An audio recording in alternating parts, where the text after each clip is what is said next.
Welcome back to one of the videos.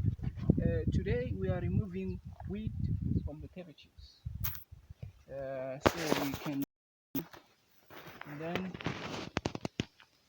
clear some space so we can see how much they grown,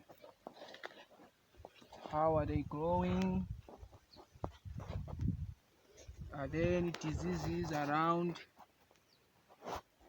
and also weed. We know that weed is a big bad effect towards growing of the cabbages. So we're planning on removing all of them,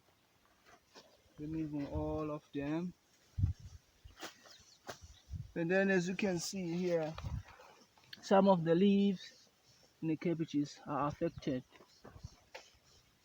So this is the work.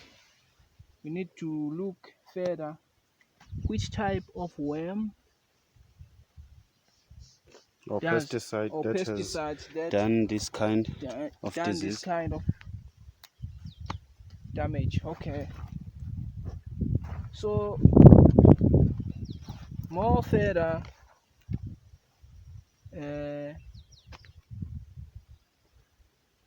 we're gonna do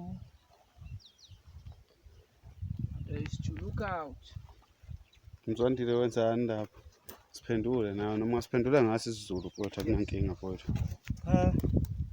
Ngisusa nje ukhula lapha. Kukhona futhi siqonde kabanzi ngokhula. Ukhula luhle kodwa futhi mase lungaphezulu kwaso isitshalo seliqala ukuthi seluyalimaza la. Ngoba ngesikhathi kukhula nokhula ingalesikhathi nesitshalo naso sisuke sikhuthala. Wena ofuze ukuthi ukwenze ukuthi uqinisekise ukuthi phela uyenzelela ngoba usuke ukufundisa ufuna iklabishi. Futhi-ke nje-ke ukulinela iklabishi kwenza nanokuthi iy'lwane zithi ukuthi lidlwe ngoba mase kunokhula kakhulu zithi mboni.